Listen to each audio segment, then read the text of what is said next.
Bueno, yo... ¿Salí? Sí, se escucha, sí.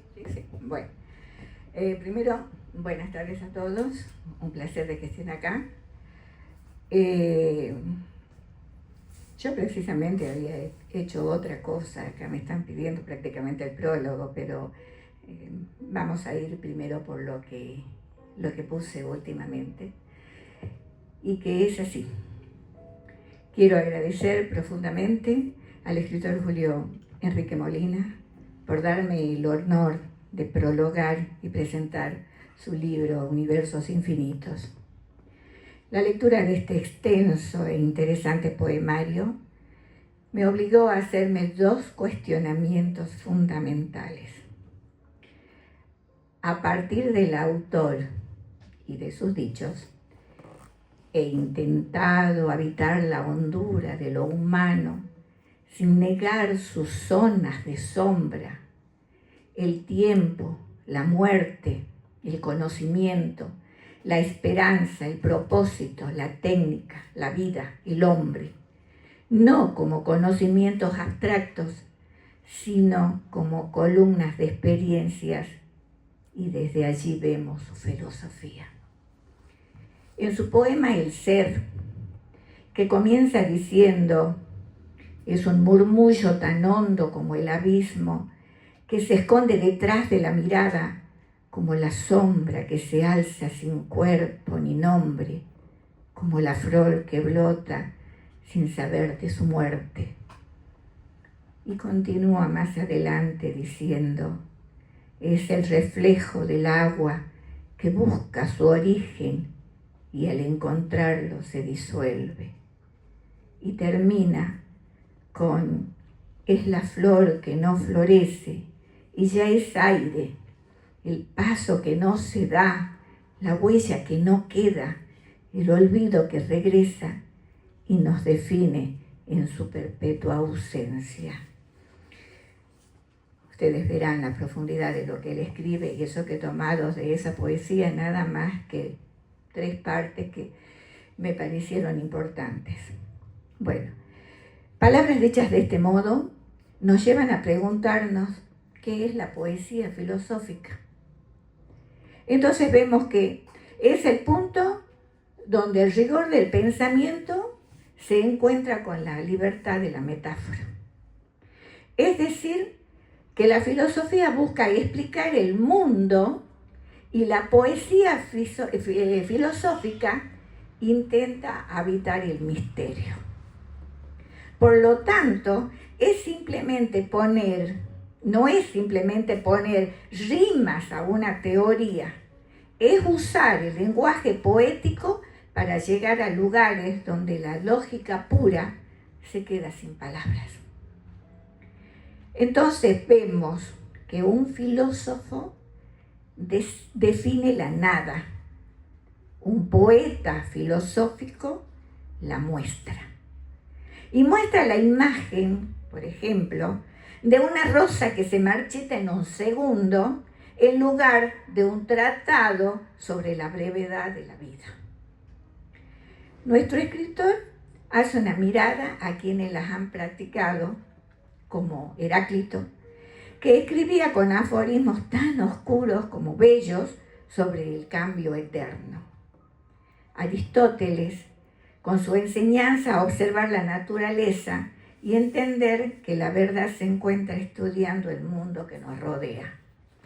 En San Agustín, la filosofía es un viaje hacia el centro de uno mismo para encontrar lo trascendente.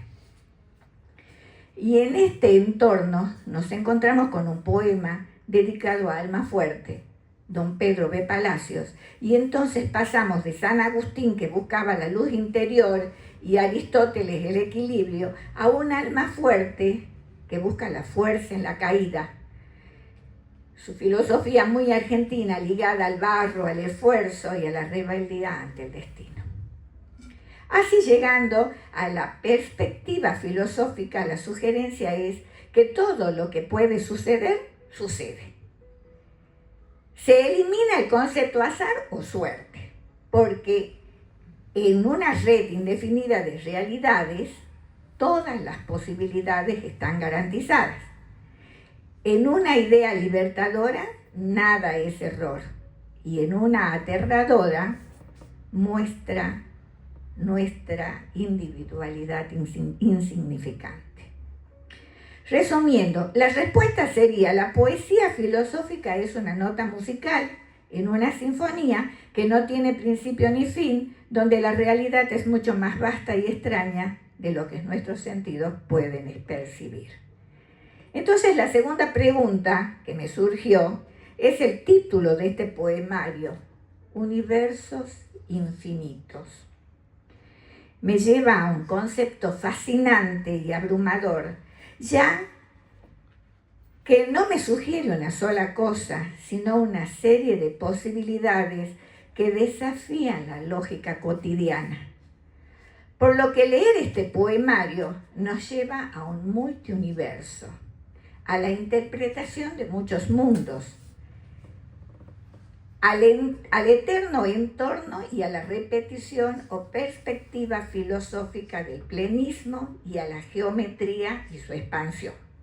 Ya que todo esto corrobora la intención de nuestro escritor de demostrarnos que somos una nota musical sin principio ni fin y que la realidad es mucho mayor y desconocida y que como hombres nuestros sentidos no pueden percibir. Para finalizar, voy a leer parte del prólogo que está en la cuarta de Forros, que dice: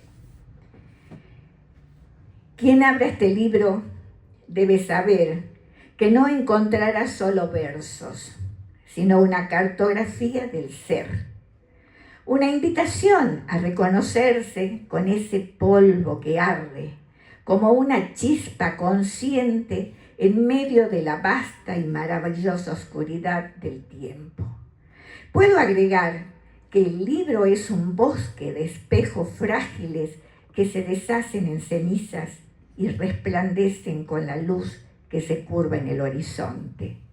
Transitar el camino propuesto es sumergirse en la vastedad del universo, en la pequeñez del hombre, en la contradicción de ser o en la vertiginosa trascendencia.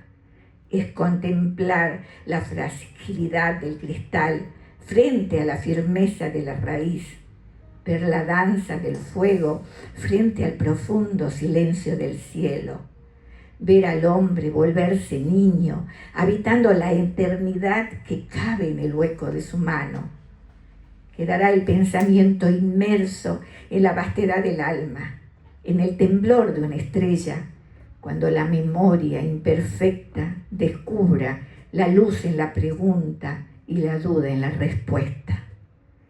Estoy segura que la vida seguirá su curso, pero nada logrará borrar el impacto de este poemario, que es una oda a la vida, y se quedará grabado en la retina y la mente del lector por la exquisitez de los versos, la claridad de la palabra y la calidad filosófica de la obra que recomiendo leer. Felicitaciones y éxitos, querido poeta. María Julia Licea.